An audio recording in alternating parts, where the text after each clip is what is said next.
across borders and across industries, with everybody from creatives to small business owners to Hollywood projects. But my favorite is creatives, and actually entrepreneurs are becoming super exciting too, because I'm learning 80 to 90. I'm doing a lot of podcasts and panels and TV with an entrepreneur audience, and I'm learning that 80 to 90% of entrepreneurs don't have an idea of how to get into media, like not advertising, but being quoted in the media, being the expert source. And so that's what I do. Basically, I elevate people. I like to say elevate and celebrate, find amazing people in what they're doing, and bring them to the next level. Heroes are an inspiring group of people. Every one of them, from the larger-than-life comic book heroes you see on the big silver screen, to everyday heroes that let us live the privileged lives we do. Every hero has a story to tell, from the doctor saving lives at your local hospital, to the war veteran down the street who risked his life for our freedom, to the police officers and the firefighters who risk their safety to ensure ours. Every hero is special and every story worth telling. But there is one class of heroes that I think is often ignored: the entrepreneur, the creator, the producer. The ones who look at the problems in this world and think to themselves, you know what, I can fix that. I can help people. I can make a difference. Then they go out and do exactly that by creating a new product or introducing a new service. Some go on to change the world. Others make a world of difference to their customers. Welcome to The Hero Show. Join us as we pull back the masks on the world's finest heropreneurs and learn the secrets to their powers, their success, and their influence, so you can use those secrets to attract more sales, make more money, and experience more freedom in your business. I'm your host, Richard Matthews, and we are on in 3, 2, 1. Hello and welcome back to The Hero Show. My name is Richard Matthews, and today I am live on the line with Tracy Lamourie. Tracy, are you there? I am here. Hello, hello. Awesome. So glad to have you here, Tracy. So I know you're coming in from Toronto. For those of you who've been following along with our podcast, my family is up in Maine right now for our travels, and getting to see the Maine coast, which is cool. We got to have our first bit of Maine lobster, which to me I didn't really like, but my wife said it was really good. So anyways, Tracy, what I want to do real quick is do a quick introduction of who you are for our audience who doesn't know you, and then we'll dive into your story. Absolutely. Yeah, so Tracy Lamourie is a high-profile international award-winning publicist and the founder and managing director of Lamourie Media, a Universal Women's Network 2020 Woman of Inspiration winner for the Women in Media Award, and author of the upcoming book, Get Repped, Build Your Brand with Effective Public and Media Relations. So with that sort of brief introduction, Tracy, why don't you tell us what it is you're known for?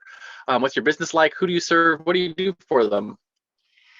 So yeah, as you said, international award-winning publicist, which means I work across borders and across industries, with everybody from creatives to small business owners to Hollywood projects. But my favorite is creatives, and actually entrepreneurs are becoming super exciting too, because I'm learning 80 to 90. I'm doing a lot of podcasts and panels and TV with an entrepreneur audience, and I'm learning that 80 to 90% of entrepreneurs don't have an idea of how to get into media, like not advertising, but being quoted in the media, being the expert source. And so that's what I do, is make people stars or make people experts, basically. One example is the other day, or three months ago, I was hired by a personal chef in Colorado who'd had no media attention. Did great work, work's going well, but she had no media attention. I'm like, well, why aren't you getting quoted as an expert? The next day, literally the day after she hired me, I found her an audition for a television show that was looking for dynamic chefs, and they're doing a new series around a new chef. Anyway, we just found out today, after like a month of negotiation, that it's 90% sure she's going to be a TV star chef all of a sudden. So I take her expertise, introduce them to the right people, and then all of a sudden, boom. So radio, television, newspapers, awards shows. Basically, I elevate people. I like to say elevate and celebrate, find amazing people in what they're doing, and bring them to the next level. Awesome. That sounds like a lot of fun. And Yeah. my first question for you is, I know the modern entrepreneur has been told by so many marketing specialists that traditional media is dying and get into online marketing and stuff like that. As someone who's on the other side working on getting people into traditional media, what do you have to say about that? Well, I definitely do both. I mean, for me, like, podcasts are a new burn. It's radio, it's television, it's newspaper. And while it's true that they're right in one way. For example, a lot of people are stuck on print. Like if you say, hey, I'm going to get you in Rolling Stone magazine, telling you a story about Rolling Stone, the cover of the Rolling Stone.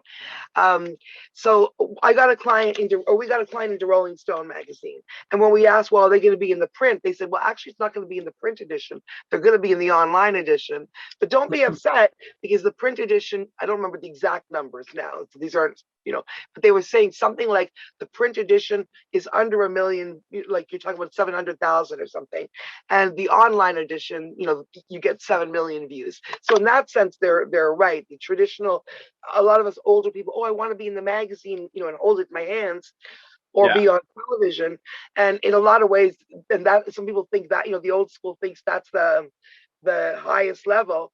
And then I get them on a podcast and they're like, oh, what about TV? And I'm like, hold on. Yeah, we're doing that too. But a podcast that has 20 viewers today could have 10,000 viewers, next week, because people go back to the original ones, where television, even if it's got 1 million viewers, it's on, then it's over.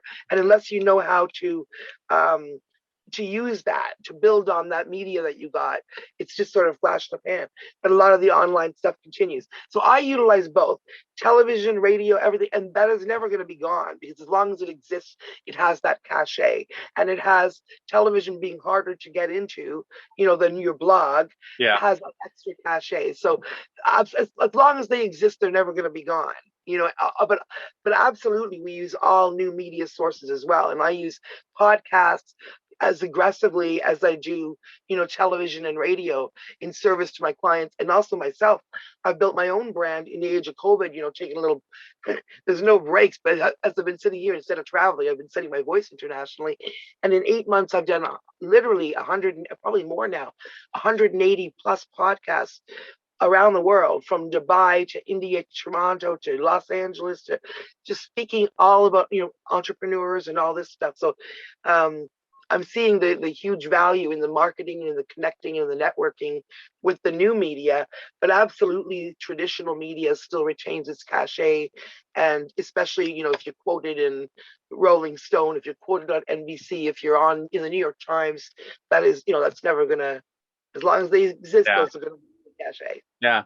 And it's the same kind of thing with writing a book, right? Anyone can write a book and self-publish it nowadays, but when you come into the office with a book that you've got written and published and printed, you still get that same, like, wow, he's an author kind of feel. So, there's still a lot of respect for getting on TV, getting on radio, getting, into the traditional media. We're all just, I think in some ways now, it's all just become a platform. Like, TV is just another platform now. So there's both ways. It's certainly that media stuff is, the mainstream media, like I said, it absolutely has a cachet that will never, you cannot buy your way into those things. So that's what people have to understand. It's not like, online, you can't buy your way into the New York Times other than a New York Times ad.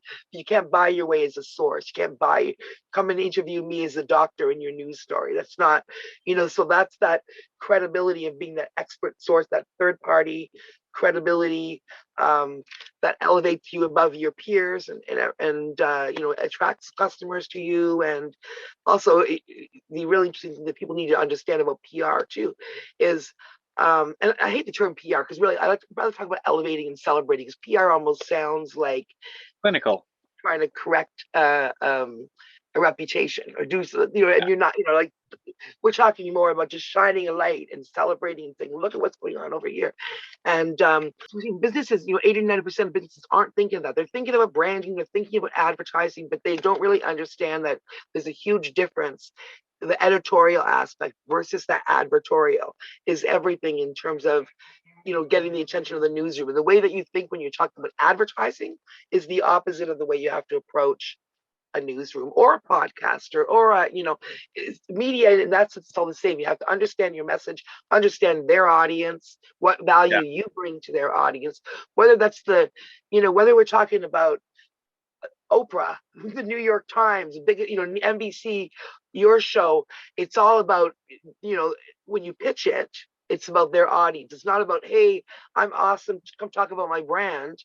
It's like when I pitch myself to a podcast, I don't say international award-winning publicist and that's it, because great. I say international award-winning publicist, and she can speak to people across industries about how they can elevate their brand or how they can catapult to the top of any industry using media attention.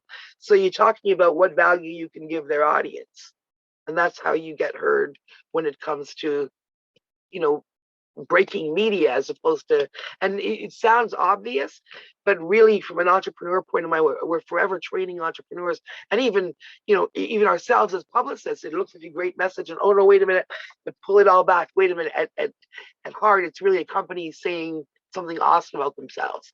Do you know what I mean? That's even, we had a situation, and I teach this stuff, but I had a situation where I wrote a press release for a company that was doing a charitable thing where they were giving something out to like thousands of schools across the UK. It was a really good COVID story. It actually was a newsworthy story, but it didn't get any play. And even though I teach this stuff, when I reread it and kind of broke it all down on myself again, I was like, yeah, at heart, that's literally just a press release about a company saying, look at us doing a good thing, which is what? An ad. Not a news story. And it's funny because we talk about that all the time in copywriting, right? That it's all about it's all about what's in it for the person who's reading, what's in it for the person who's listening, right? And it's an important aspect of anything that you're doing, and it's interesting to see how important that is to get into traditional media. So I want to talk a little bit about how you got into doing this work, right? So we talk on this show all the time about the origin story, right? Every good comic book hero has an origin story. It's the thing that made them into the hero they are today. So I want to hear that story. Were you bit by an a radioactive spider that made you want to get into media, or did you start in a job?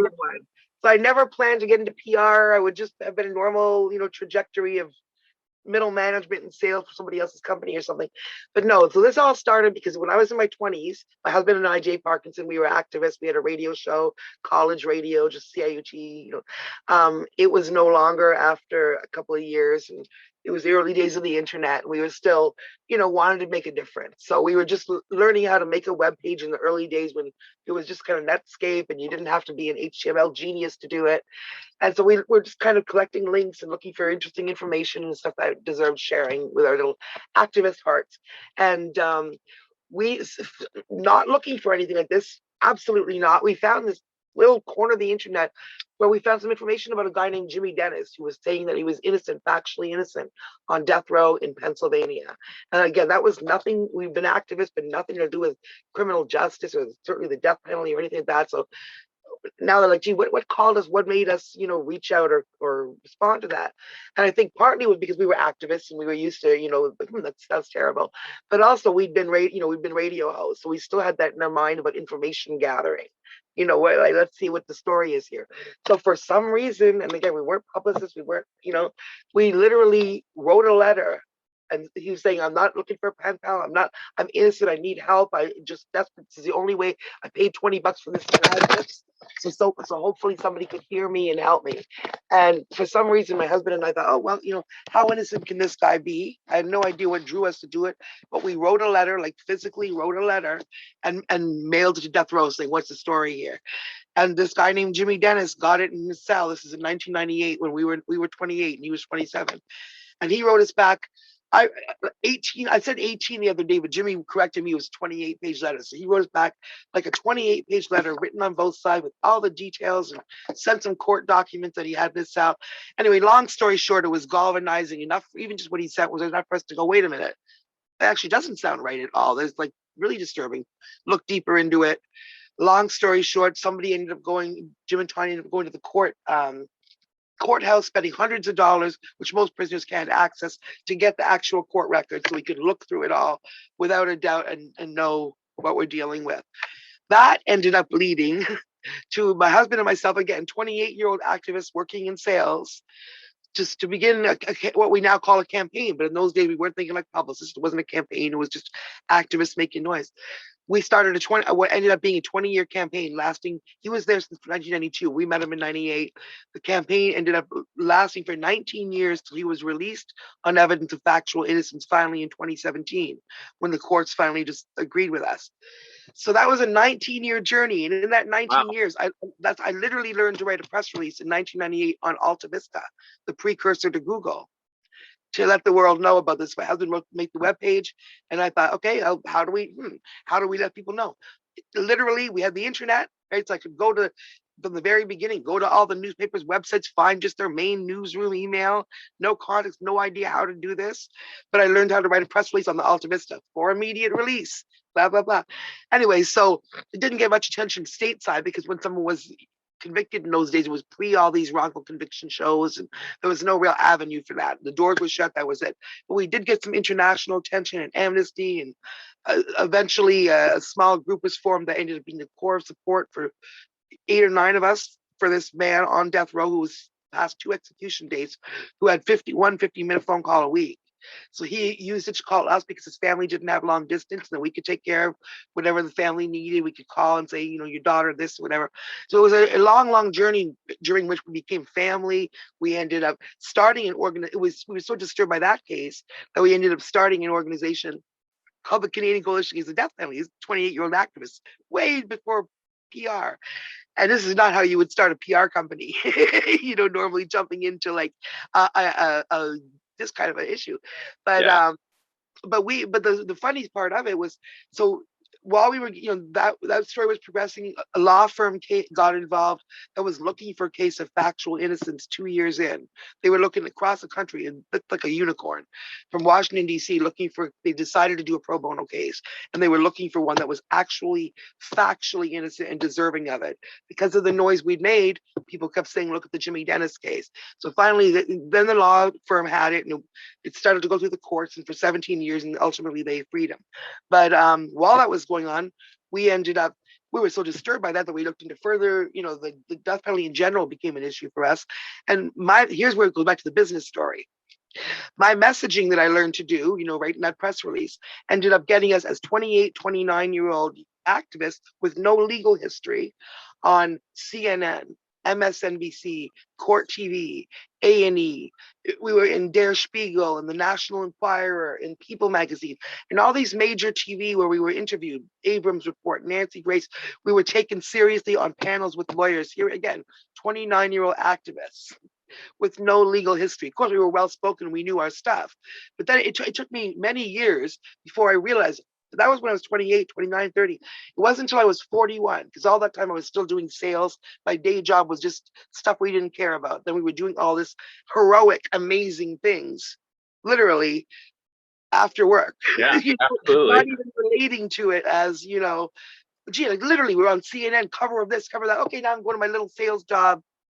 So it was like 11 years later when I was 41 that I literally, a couple years before Jimmy was ultimately released. And by the way, he's an R&B artist now. If you Google Jimmy Dennis, he's doing really well, being an acclaimed R&B artist, Rolling Stone, BT. So that's an amazing story. That's a heroic story in itself.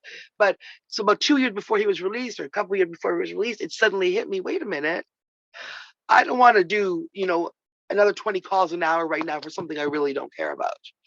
And at that same moment, it hit me, you know what? I could probably monetize like all those skills that I just built up. I would never want to be paid for that death row work or anything, but those skills that I built, using a press release, dealing with the media, knowing how to access media, knowing how to, I had literally in the interim, I'd gotten involved with, the political campaign here or social justice, this or that. And every time there was anything that needed to go to media, I'd be like, hey, I'll do a press release. And everyone's like, what now?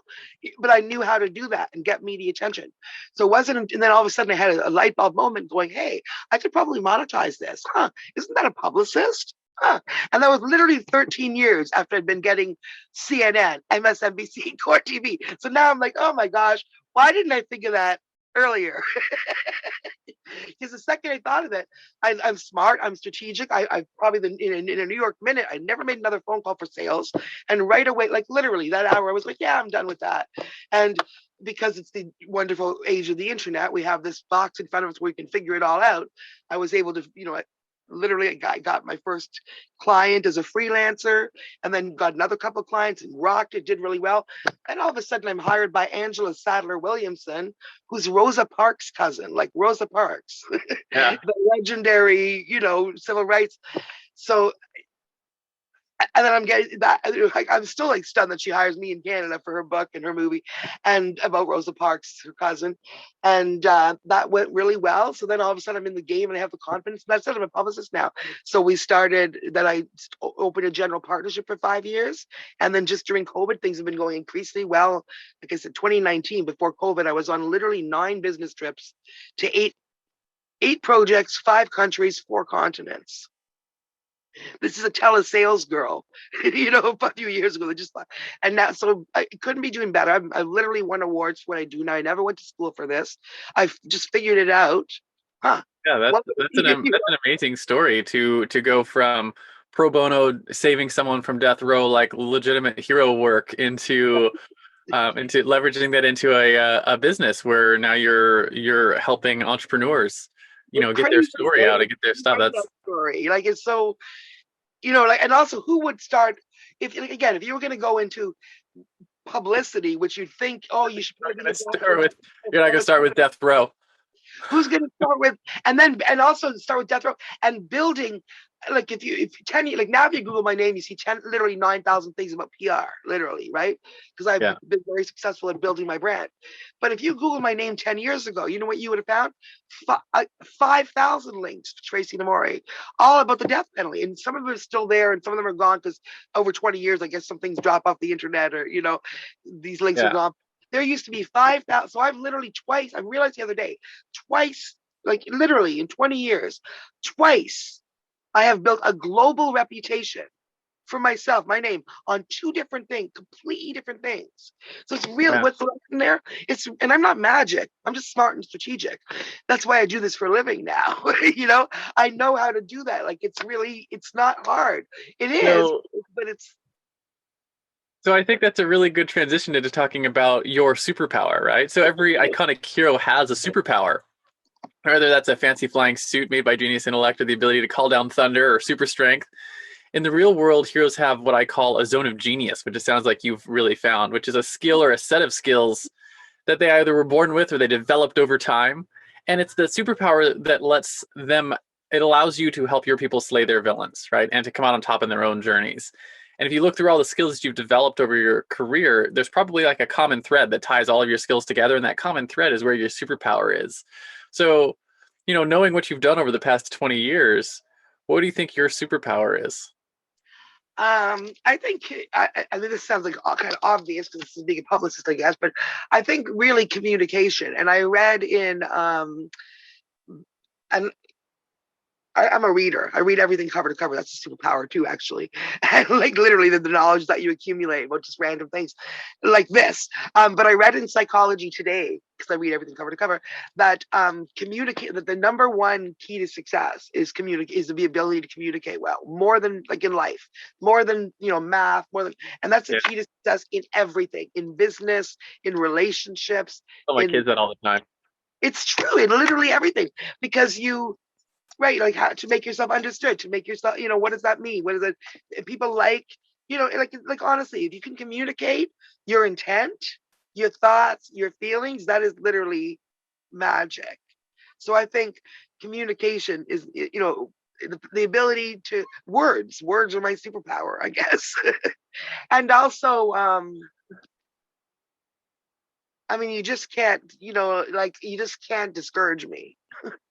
You can't. Yeah, and I know the communication skill is such an important thing, and I know like my kids are really good communicators at this point, and like my wife and I are almost anal retentive about like making sure they pronounce words correctly and use good grammar, and those kind of things. And people, we've had people like, why are you so insistent that they use their language correctly? And I'm like, and it's because like language it's the great superpower of this world. Like if you can learn to communicate and learn to communicate well and be understood, you can do anything, right? Exactly. And you want to run a business, you want to have a high-paying job, you want to be an actor. It doesn't matter what you want to do. Communication is the foundational skill.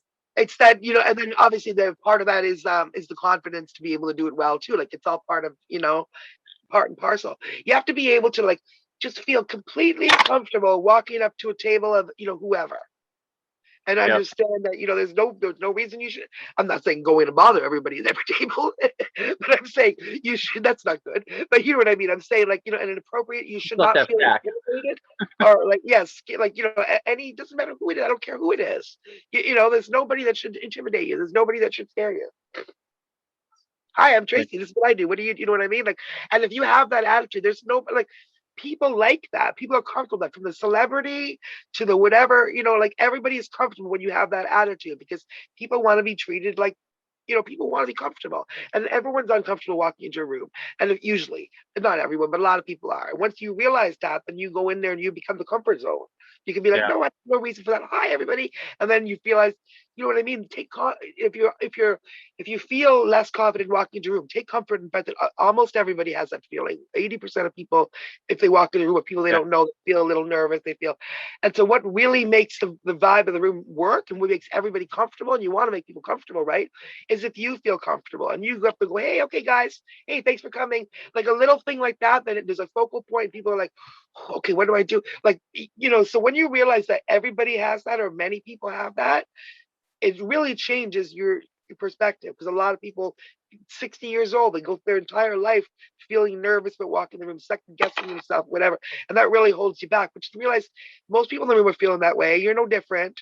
They're not looking at you unless you go, hey, come on. And then unless you want to be that focal point to help people feel comfortable. Otherwise, so just have confidence in yourself and stop second guessing yourself so much. It's the big thing in life. Yeah, absolutely. And I know one of the tricks that I have for that is just understanding that everyone wants to trade stories, right? We're a story-born people. And if you get good at both learning to tell your story and then listening to other people's stories, all the uncomfortableness goes away, right? Because that's all we ever do, is we just share stories with each other. True, good point. Yeah. Yeah. So my next question for you then is the flip side of your superpower, which is your fatal flaw, right? Just like every Superman has his kryptonite, or Wonder Woman can't remove her bracelets of victory without going mad, you probably have a flaw that's held you back in your business, something you struggled with. For me, it was a couple of things. Early in my career, it was like perfectionism that kept me from shipping products, or my lack of self-care. Early in my career, I didn't have good boundaries, so I let my clients walk all over me. Right. So I think more important than what the flaw is how have you worked to overcome it, so people who are listening to us can maybe learn a little bit from your experience. Yeah, I still struggle with that last part that you said about letting people walk all over you, and maybe they don't necessarily mean to. But I come from an advocacy and activist heart. I didn't come from like, I am going to business school and I'm trained to do this and I'm going to make $1 million this year, and that being the writing. I'm trying to get to the point where I'm more business minded than not profit minded. You know what I mean? Like a lot of time, like my heart is that, someone almost didn't have to eat, like, I'd be willing to drop off zeros and do things. I was working for, really low pay for some people, or letting they stop paying because they can't afford it anymore, and I'd still go on for another 2 months working for them and getting them media and all that, because I like the project, or because they're a nice person and I see a media opportunity and it's good for them. And then I had to realize, no, if I'm undercutting myself all the time. Like, it's nice to help people, but if I'm doing that constantly, how much time am I taking out of my day? How much is my own family suffering? How much? And so my business consultant, a friend of mine who became my business consultant because she saw how amazing I am in my work and how much I'm doing, but how the back end was, she like telling me forever to add zeros and give me advice, like, you know what, you need to start acting like this. A couple of years ago, the leader of a company that exists to make money for its employees and for you and for your family and for whatever, and not like some hybrid of a charity, because you're not a charity. If you want to open a charity to help people with their business, but you are like providing a business service that literally creates careers. You get someone in good housekeeping that builds their career for a year. Don't stop doing that because you're nice. And it's true, I had to. It's one of the reasons we run this show is because there's this cultural misconception that entrepreneurship and profit are villainous activities, right? And that comes from the storytelling. I come from an activist and advocacy. I literally use that, like, even though I like, it's a headspace. Even it's a headspace thing. Because I'm speaking to. So it's funny now, because now that I'm doing all these podcasts, and speaking to I've done like I said 180 podcasts over the last year, mostly business themed entrepreneur. So the audiences and the marketing people, the people that I'm talking to and everything are often the people that 25-year-old activist me would have thought I had no connection with. Would have thought they're just like you said, money minded, just there to make a dollar. That's your motivator. That's whatever. And that was never my motivator. If that was my motivator, I would have been a millionaire at 30 because I was, you know what I mean? Like the stuff that I was Driven. accomplishing at 28 was insane. It just wasn't money stuff. My dad said to me at 30, when I was 28, like if you spend as much time on building a business, when that wasn't even in my thought, I never even thought about building a business. My dad said to me, if you spend as much time building a business as you do with all this, death row stuff, you'd be a millionaire Yeah. at 30. I remember thinking, he's absolutely right. And I would have been. I'll be a millionaire in a year or two because now I'm on that track, But exactly, I mean, I'm good at what I do, like seriously. But I didn't care. That wasn't my motivator then. And it's still not my motivator now, but I'm learning that it's not, like you said, not a bad thing. And that if that young activist me had got my head around that at 30 instead of at 41 to 50, then I would have had more platforms and money to do those things with. Good work. Instead of the amazing things that I did without any money, like literally when I think about it now, oh my God, how was we doing that when we barely had we were barely had stamps. Hey, we were like penniless 20-year-old activists. But obviously now, no, it's a lot different now. But if I had got my head around, hey, business isn't bad. You don't have to, why is it good to struggle your whole day for somebody else's profit instead of thinking, no, wait a minute, gather some profit, Yeah, and I think a lot of that comes from the cultural stories we tell ourselves particularly in the US, right? You can, flip on any of your kids' TV shows, every one of them, the bad guy is, some variation of the business owner pouring oil on the ducks, right? For profit. And that's the story we are told. And so we grow up with this thought. And Yeah, I'm we grow up with this telling thought that profit's negative. It's true. And I'm literally noticing that because I'm telling people that, I've been having that change of thought over the few years. And I'm noticing, I used to think that. That's so crazy, literally. And now I tell people from that, we're like, no, you guys, you don't get it. I'm in a whole different world. The last 10 years, I'm in a different world now. And you should meet the people in it. They're not the people you thought they were. Because I tell this story, my origin story about the death penalty to high profile big business people, the big money people we thought didn't care about that stuff because they weren't listening to the channels we were listening to or whatever. But now I tell that same story to those audiences, and there's a huge reaction. They're galvanized. They're impressed. They're upset about Jimmy that they're share when they interview me. Then they put the links to him as well under the business podcast. So I'm seeing that people care. It's not a difference. It's so well, the way people look at each other is so, and the way business people look at that, people that don't get that yet too is also wrong. So we all look at each other through these different lenses and we really don't see it. It's the same thing. I was I was interviewed on a business podcast by a woman. The show was called Power at Work. And so it's like a, business lady, power lady kind of podcast. I didn't know till after, I knew before we recorded it, but her work, her day job is a police officer. I can't remember what her exact title is in LA actually. And she saw my profile with the advocacy and the anti-death penalty stuff. And she thought, and especially with this year of the, activists versus police and the galvanizing, she thought, well, this will be what this conversation will be like. And so did I kind of. And we had a really great conversation about the perceptions that different people in different positions have because of our personal experiences. Like when she wakes up every day and felt judged by people, judging police, right? And they're, with all the stuff that happened this year. I said, no, I get it. Because you wake up every day, you put on your uniform, your friend, the two of you are going out there. You don't have any bad intent. You're like, so when people are attacking you, you're like, what? That's not fair. Just the same way from an activist perspective, people are going out, they're feeling like, oh, I didn't have any bad intent. And then the police chased me down that thing because we had a demo or whatever. We had a great conversation about how we're all in our own boxes with our own perception based on the people that are directly around us. But we really need to listen to each other. And that's we're back to the communication thing. We could solve so many problems if we would do that one thing. It's everything. Forget all this stuff, politics, every problem. We're people. two people across from each other. And now I find that most people, with the all galvanizing of this year and this issue and everybody politics, whatever else, where we see each other now, like most people, before you even open your mouth to know that I'm Tracy or that you're Richard, you're looking at me like, oh, gee, what is she wearing? Does that mean she might disagree with me? I'm looking at the background, what you have there. Does that mean we're looking for points of disagreement before we even communicate? We're trying to like put each other in a box. We can throw bricks at each other. Do I need to throw a brick at him before I find out? When in reality, even if you take the person you're most opposed to, deeply opposed to, even if like, for ethical reasons, even, that the person that you can't consider you would have anything in common with, but you put that human being beside you for 1 second, you stop talking about, even those galvanizing, I mean, even bad things, because they could be, you could be judging them like, maybe, horribly racist person or whatever. You're thinking one thing, that's because they're just evil and mean and hateful and want to, well, maybe they're just really scared of something or they have misinformation or, and when you start listening and break down those things, we can reach whatever the problem is and talk to each other, go, oh, hey, because it turns out when humans do that, we all have 90% more in common with each other than we do apart. Everybody, I don't care who you are. Take the two most opposite people.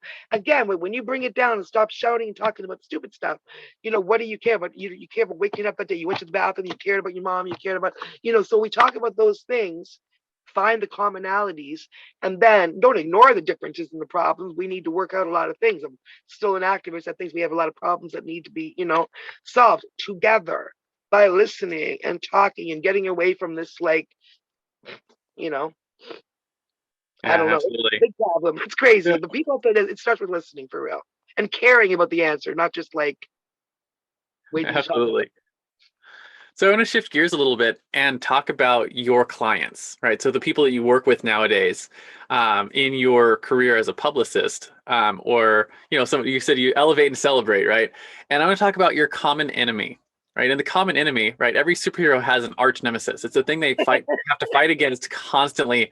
And in the world of business, it takes on a lot of forms. But generally, when we're talking about your clients, when they hire you, it's a mindset or a flaw that you're constantly having to fight to overcome, right? With their understanding of what it is that you do, so that you can actually get them the results they hired you for. So if you had your magic wand and you could just bop all your new clients on the head and not have to deal with that common enemy anymore, what is that arch nemesis that you're constantly having to fight against in your world? I would say that daily conversation about no, that's really not something we can send to the newsroom.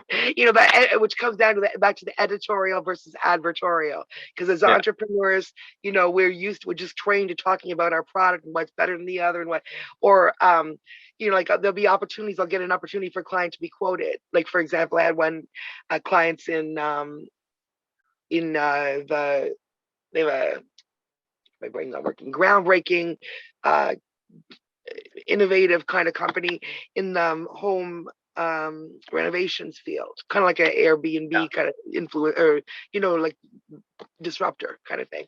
And so we're looking for media opportunities in construction. And so I saw one, media was looking for somebody expert to quote in blah, blah, blah, whatever kind of renovation people are doing this year. And so I asked my client to give me a quote that I could couch and send it in.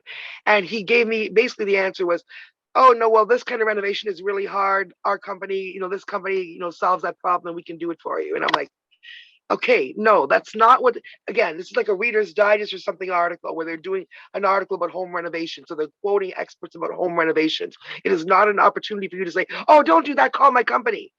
You're thinking hugely advertorial there. No, this is an opportunity for you to say, oh no, when people are doing renovations like bathroom renovations, they should think about where they place the sink, says Bob of Bob's Renovations. That's what it should be. Not like, oh no, Bob's Renovations can come put in your sink.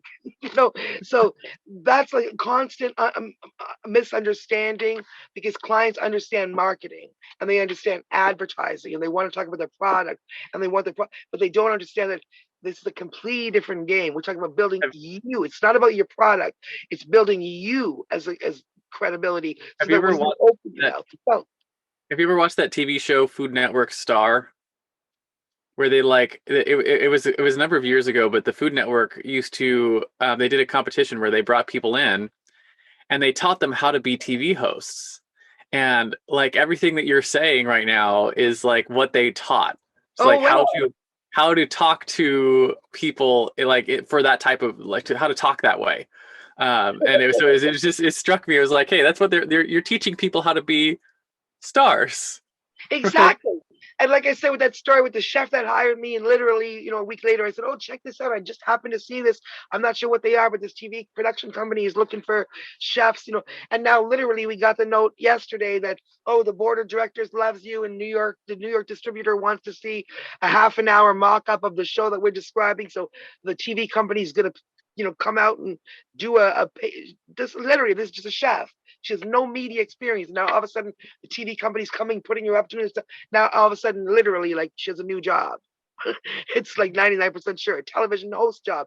That's a star. We literally just make, so whatever your expertise is. And it's funny because people think, well, why would I be on TV? How can I be a star? No, think about this. And one of the podcasters I was on made this point. One of the biggest stars in the world right now, in terms of the media she gets and the money she makes. I can't remember her name, but it's that woman who is literally, what her job is? Organizing closets. Yeah. Remember that Kondo. I can't remember her name, but you know what I'm talking about, Yeah. right? If you don't Marie love Kondo. it, yeah, there you go. If you don't love it, get rid of it. All that. Literally, she's an expert in what she does. You'd never think that'd be a media thing, right? She's literally just really good at what she does. She has her philosophy, whatever she wrote about. Now, one of the biggest stars in the world is talking about organizing closets. Right? So it doesn't matter what your expertise is. I don't care if you clean toilets for a living at the hotel, if you like mow the lawn, if seriously, you are an expert in something. You have, like, with a wise publicist who knows where and when and who and how, where your message will be heard and who cares about it, you could be making $10 million the next year as a closet organizer. She's no longer a closet organizer. Now she's talking. It's like me. I've segued now. I'm always going to be doing PR. I'm always going to keep doing some projects. But what I've realized now is suddenly what I've done for myself is build a new income stream and a new brand when I wasn't even trying to. So now I've built a third thing after the CCADP and the Lamourie Media, because now this has no name. It's just me and Tracy speaking. But like I said, 180 or probably 200 now, podcast appearances, panel appearances, television appearances, talking, not doing PR now, talking to entrepreneurs about how to get PR, why they should get PR and media, how they can use, publicity to build their thought leadership.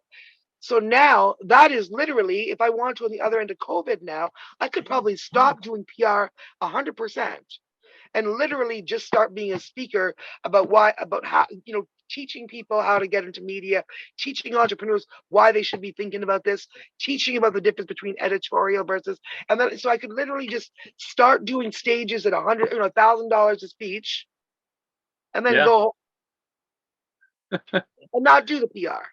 Not take on the contracts. So you know what I mean? What I'm saying that for is because we can do that with any expert. Whatever you do, we can build you. So my job is to build you as a thought leader, as a star, as a whatever. If you're an entrepreneur, that's so whatever comes out of your mouth later. So it's not up to me to sell your product. I really don't care in terms of my job how many widgets you sell. That's a long-term goal for my client.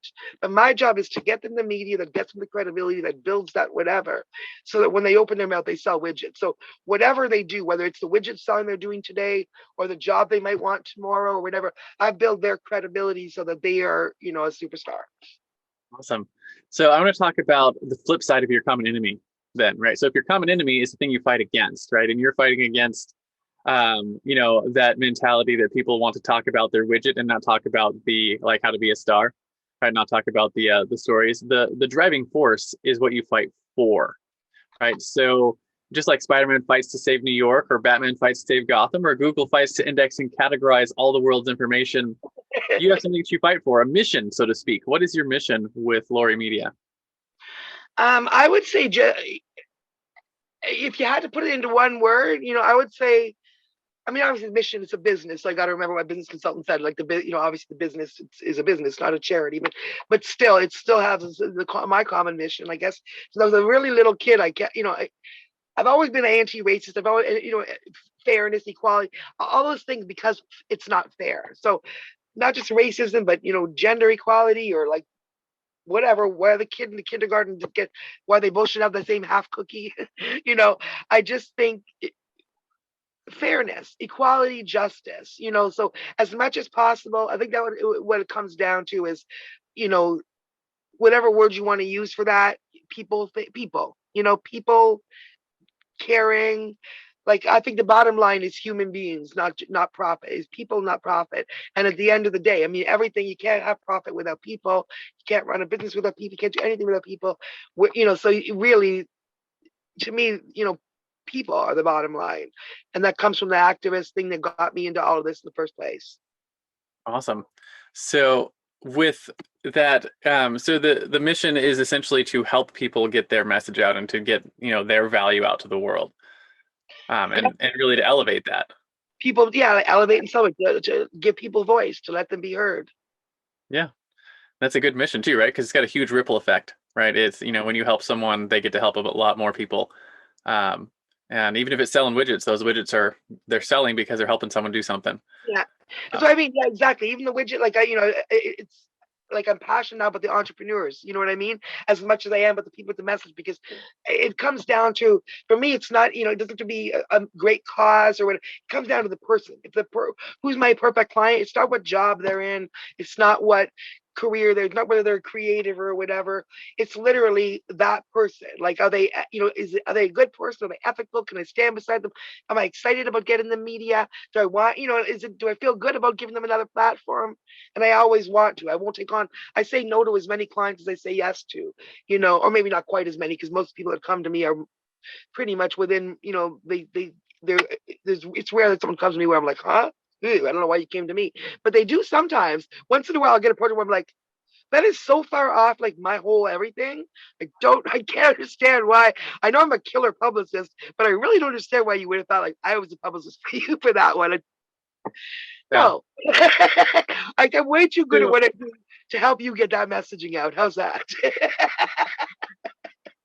So I want to talk about some practical things about how you actually do what you do, right? And I talk about this, the hero's tool belt, and it's the practical portion of our show. And just like every superhero has their awesome gadgets, like batarangs or web slingers or magical hammers, I want to talk about the top 1 or 2 tools you couldn't live without in your business. Could be anything from your notepad to your calendar to something you use for your actual marketing or something you use for your product delivery. Anything that you think is absolutely essential to actually elevating and celebrating your clients. Yeah, so there's a couple of tools that, and I'll give you, some of these people can go and look at themselves without a publicist. A couple of these things that are online that are free tools that I literally couldn't do without. They're a great starting point. What I call the opposite of a press release. Press release is when, you have a message and you write it out and you think of where you're going to send it and you send it widely and you want to see who's going to come back with it. Well, the opposite of that is, you may know some of them, things like Source Bottle in Australia or Help Reporter out, Harrow, some entrepreneurs know it, most of them don't, but if you've never seen them, go check out Help Reporter out. And a caveat: if you don't understand the art of the pitch, and you don't understand the difference between editorial versus advertorial, you may not get the huge successes that we see with those. But for me, honestly, every single day I've gotten clients, the Good Housekeeping, the New Yorker, New York Times, Oprah.com, the list goes on with major media. I've gotten clients using those free sources. And what those are, listener, is anybody can go 3 times a day. It's actually, I have it right in front of me right now. You'll see reporters from everything you can think of, from Reader's Digest, just Insider, to those things I mentioned. Things like, with a deadline of 7 p.m. at the 13th of May in front of me here. I'm looking for a registered dietitian well-versed in sports nutrition to interview for an article. Next one, I'm looking for a entrepreneur who can talk about their action in COVID. So anyway, there's literally all around the world, there's major media looking every day, using these free things for sources. And they may get 5 answers, they get 500. That's where it's about the pitch and all that stuff. But these are basically opportunities that you can be inserted into articles that are going to already come out. You're not giving them the idea. This is not going to be a big article about you or your company. It's an article about something else where they quote you as the expert. And that's gold. I mean, I've gotten my clients, like I said, in Oprah.com, one hairstylist client, one client, 26 years old life coach who had 0 media. Day after she hired me, I got her in Good Housekeeping magazine. Article didn't come out for a few months, but print issue of Good Housekeeping magazine, 150-year-old magazine, classic magazine. That was her, like, she had literally no media. That was her first thing out of the gate. And then we built a year for the last year and a half, we built her career on that. She's got a million other media. She's got all kinds of, based on the fact that she was interviewed in this major Good Housekeeping article about her expertise. So it can be just that quick, one thing, but then you got to know how to build on it and elevate it, put it on your site and add it to your bio, and otherwise it's just gone that day. But yeah, it's hugely valuable. I know I get stuff from Haro and the other one all the time, and I don't know what to do with them. I'm like, well, they're super cool, but I don't really know how to, like, what I'm supposed to respond with. I really think, the paragraph, what they want is to know what your angle is. So with Haro, sometimes they're taking what you actually send, inserting it actually in their article. Other times they just want to know what you would be saying if they interviewed you, right? So don't overthink them. Just literally write, like, give a paragraph or two, say, we'll answer more questions, whatever. And then it's all about the way you frame it. So the way I do it, I'm always like, hey, here's a compelling response from my client, or insightful response from my client, blah, blah, blah, blah, blah, blah. And then I have the quote, then I say, please let me know if you use this so that we can share widely. And then the little bio, which is like a little paragraph, why you're a good source. And then any other media you've got. If you haven't got any media yet, don't worry about it. You're going to get it from doing this stuff enough, And so just your best little pitch about why Richard is Richard speaks daily to entrepreneurs across North America, so he has a really good insight into what the entrepreneur of today is thinking. You know what I mean? Like something like that. And then your answer. So your answer, and then framed by why you're the guy. And you just do it widely, do it quick. And, people overthink the Haro a lot. The thing is, you got to realize they're not going to go back and rewrite their article because you sent them a good answer. So even though the deadline says 2 days from now, do it quick, do it now, because they're trying to write an article. And if they get everything they need to write the article, they're going to go ahead and write it. And they're not going to go back and say, oh, well, I did say midnight. I want to make sure everybody gets an answer to reply. They don't care. They're just trying to get their answers, so you got to get it. You see it, answer it, forget about it. Next. Now, my podcast, the head of my podcast, Mark, who's going to be listening to this episode, make sure you pay attention to everything she just said, because he gets all of my source model and Haro requests. We need to script all the things she just said and have those responses ready for it. Maybe you can start using them. It takes time, right? Like I know, I spend a good hour and a half every day going through the Haro, because I got to make sure for all my clients. But it's worth it. It's worth it. You get one of those, one really good one, boom. And now, a quick word from our show's sponsor. Hey there, fellow podcaster. Having a weekly audio and video show on all the major online networks that builds your brand, creates fame, and drives sales for your business doesn't have to be hard. I know it feels that way because you've tried managing your show internally and realize how resource intensive it can be. You felt the pain of pouring 8 to 10 hours of work into just getting 1 hour of content published and promoted all over the place. You see the drain on your resources, but you do it anyways because you know how powerful it is. Heck, you've probably even tried some of those automated solutions and ended up with stuff that makes your brand look cheesy and cheap. That's not helping grow your business.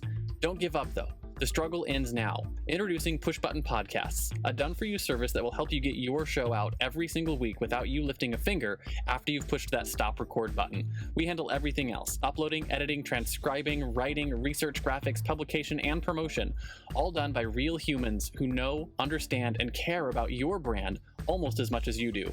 Empowered by our own proprietary technology, our team will let you get back to doing what you love while we handle the rest.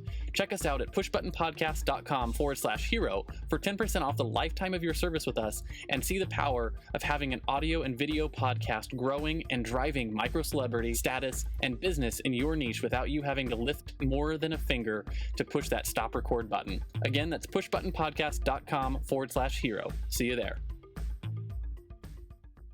And now, back to the Hero Show. So what I want to talk about next then is your own personal heroes. Right, so every hero has their mentors, just like Frodo had Gandalf, or Luke had Obi-Wan Kenobi, or Robert Kiyosaki had his rich dad, or Spider-Man had his Uncle Ben. Who are some of your heroes? Were they real-life mentors, speakers, authors, maybe peers who are a couple years ahead of you? And how important have they been to what you've accomplished so far in growing Lamourie Media?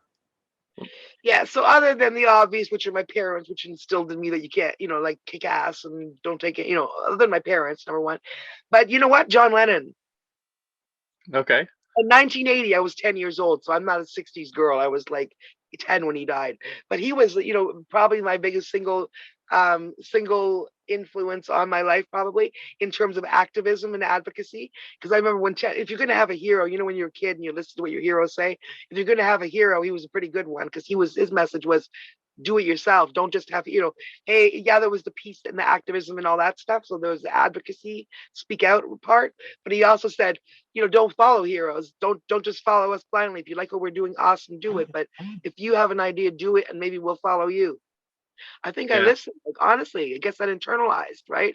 That's a power message. And when you're a kid, again, you listen, when you actually care. I remember, like, you're an idiot kid. I remember buying the kind of cigarettes John Lennon smoked. Luckily, I, got rid of that. But I think that the other one, a message I internalized, which is, do shit, do things. Absolutely. That's a good message to take from your heroes too, is to get out and actually do work. Yeah. So, now what I want to talk about, sort of like to finish off the interview, is your guiding principles, right? So one of the things that makes heroes heroic is that they live by a code. For instance, Batman never kills his enemies. He only ever brings them to Arkham Asylum. So as we wrap up, I'm going to talk about top 1 or 2 principles that you use regularly in your life and help grow your business. Maybe something you wish you had known when you first started out on your own hero's journey. Things I wish I'd known. Say that again. When I grew my business. So your guiding principles, things that you run your business by. Yeah, I guess, it always comes down to that message, what are we putting out in the world? Like, again, because I started this, I literally learned how to write a press release to help save someone's life. That's why I would not have learned how to write a press release other than that. So I feel like this whole journey that I've been on, like, I feel like I never should have been able to live this life. This is not, I didn't go to school for this. I wasn't, like, how am I doing it? Like, seriously, internet, 10 VIP trips around the world, these parties, this is not the world that I would ever should have expected to build a career in. Do you know what I'm saying? Like, it's like fantasy land. And when you think it literally happened because I was helping somebody that nobody cared about anymore. A lot of people cared about him. I don't mean that person, but I mean the world was saying, we can kill this person. He's garbage. Doesn't matter. Nobody cares. He had 2 execution dates, actual execution dates. It wasn't a joke. 25 years in the worst of human circumstances that we can do to each other. And it was, I don't even know that person. And somehow something drew me to that, obviously we were meant to do that for whatever reason. And the result is like, this, like, it's crazy. It's Hollywood. You know what I mean? Like, you would never have believed it. So yeah, it's definitely, you put on that and continue to, like, use this to do. I tell people all the time that if you read the Bible at all, there's the whole Sermon on the Mount where Jesus talks about, what you do is first you give and then you receive. And people think that that's like an admonishment, that this is what you should do. And people don't realize that that's not what that was. It's hey, this is how the universe operates. That what you put into the world comes back to you, right? It's the laws of the land, so to speak. Whether or not you believe Jesus or the Bible or whatever, it's a truism that, when you. 5 years ago when I said, well, why would you do this for me about, getting us into this house that we own and everything, the circumstance. And the person literally, and I barely knew him, he literally said, sometimes when you do good things happen. And I was like, because it was a crazy good thing. Like, again. Yeah. But maybe that is what it is, The laws of the universe. And you think about it too, like, I was never particularly a believer, right? But listen, do you know how many people? It wasn't just Jimmy Dennis. It was a lot of other people that we ended up helping that were on death row. Some of them were, and a couple that were innocent and ended up being released. But other people that were human beings, and I don't know what they did, whatever or not. But people who may or may not have done things or whatever, but they found their way and they're living and they're praying and whatever. Do you know? Someone said to me once, "Do you know in 20 years how many people prayed for you guys and thanked God for you guys?" I never thought about that. Like, honestly, you know what I mean? Like, whether it was, I'm not to judge, whether it was a death row prisoner or their mom or their whatever, or like, that gives me chills. Do you know how many people like you affected that literally prayed for you, that prayed for you to be blessed, that prayed for you to be, maybe we were, I think what's it now? Like, how do we all, so many people said, God bless you, God bless you, God bless you. maybe he did. Yeah. You know, I'm thinking about that now, like, whoa. I think that is a great place to put a wrap on the interview. So thank you so much for coming on. But I do finish every interview with a simple challenge that I call the Heroes Challenge.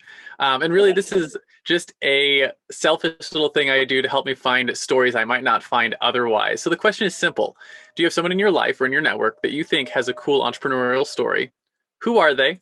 First names are fine. And why do you think they should come share their story on our show? First person that comes to mind for you. Do I have someone like that? Oh my. Yeah. I'm a publicist. I deal with all kinds of them.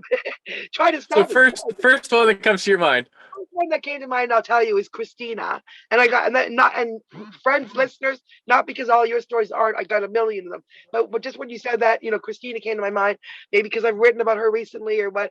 But Christina Shea, and she is twice widowed, burnt out in corporate life, hugely successful in corporate life, burned out to the point where she like passed out in like in financial district, like brain tumor, overwhelmed, Anyway, now the long story short, she's built up a new company now called Blue Skies Life, which is about, finding your blue skies life, getting over.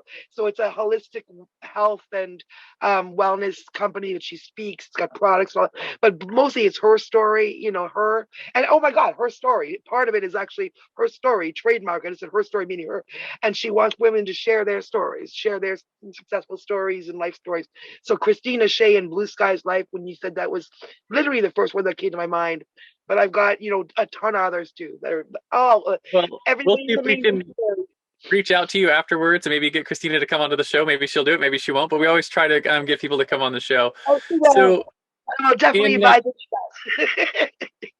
In comic books, there's always the crowd of people who are cheering on the acts of heroism of the comic book hero. So as we wrap up our analogous to that, I want to know, where can people find you if they're looking to hire a publicist in their business? And second, who are the right types of people to reach out and actually hire a publicist for their business? So people, I work internationally, so anybody in an English-speaking world who wants media in the English-speaking world can reach out to me. And they can find me at lamouriemedia.com, at Tracy Lamourie, Lamourie, on Facebook, on Instagram, Tracy Lamourie PR Media, and LinkedIn is also a great place to connect.